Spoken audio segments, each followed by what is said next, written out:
Hi everybody, Amy Belster, your post-secondary counselor here. And in this video, I want to talk to you about one of the most popular features of Naviance, the scattergrams. There's a couple of different ways you can get to those. You can find your college in your list of colleges you're thinking about, or you can just go directly to a college's homepage within Naviance. I want to use two different schools to illustrate how the scattergrams work. I'm going to start with University of Michigan. Go Blue, obviously a popular school with our LHS students. And I will just do a search and find it. And then again, from their homepage within Naviance, click on admissions. Now, within this page, you're going to see two things. This is our high school's application history with University of Michigan. So you can see they're obviously competitive. This is over 10 years worth of information here, of data. And last year we had 46 students apply, 13 were admitted, ultimately 5 enrolled. You can see how that interest has been there every year. And then right below that is the scattergram. You might remember doing scatter plots in math class many years ago. It's the same concept. Along the left are GPAs, and along the bottom are test scores. We're going to talk about test scores in a second. Now, at the top, you can choose to look at a college with either unweighted GPA or weighted GPA. Hang on, I'm going to refresh the page.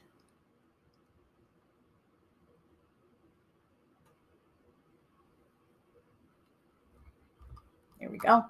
And you can also change it from SAT to ACT. Now, for those of you who are a little panicked because you haven't been able to take a test because of the pandemic, don't worry. You can still figure out where you are on the scattergram based on your GPA. And if you have taken a PSAT, that will put you on the scattergram as an icon. So for example, I'm Willie the Wildcat, and I'm this blue silhouette here. So you'll be able to see yourself on any scattergram if you've taken a PSAT. If not, use your GPA to figure out where you are on the horizontal line within the scattergram. All right, each of these symbols means something, and you can see below, U of M happens to have a very basic scattergram. It talks about who's been admitted, waitlisted, and denied. So these symbols are going to include green check marks. And this is about 3 years worth of data. The green check marks are students who've been admitted, and you can hover over any one of those symbols and it'll tell you the student's profile. Blue circles are students who were waitlisted, and then red X's are students who were denied. You can see that it is a blend. There is not a true academic cutoff at Michigan.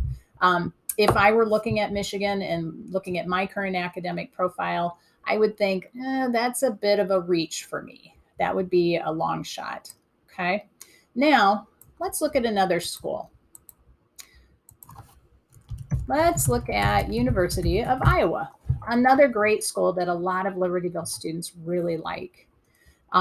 Both schools offer great education. Both schools offer a Big Ten atmosphere, but Iowa looks a little different when it comes to admissions. So again, we can see our school's application history. A lot more students have been admitted than you might see at a University of Michigan type school. And in the scattergram, my academic profile hasn't changed as Willie the Wildcat, but I am more comfortably surrounded by green check marks. That would make me feel a lot more confident looking at Iowa and thinking I have a good chance of being admitted. Another feature of this dotted line here, that is the average of the students from Libertyville High School who have been admitted. So you can get a sense, are you below the average, above it, right on the line? Again, it gives you a sense of where you fall. Now you will note that even at the University of Iowa, there have been some students who maybe were denied admission. And it's hard to know the story behind every student. Sometimes students apply to very competitive programs. At Iowa, that might have been nursing, for example, and they were not admitted to that, even though they are strong students, because there's very few slots. You'll see that at like competitive programs at U of I, where some of our strongest students just are not admitted. At other schools, you may see a student has a green check mark, but they're well below the academic profile of most students. Again, this is where Naviance doesn't give us the whole story, but it's a good way to get a sense of where you fall. So I hope you enjoy playing with the scattergrams. They're a lot of fun.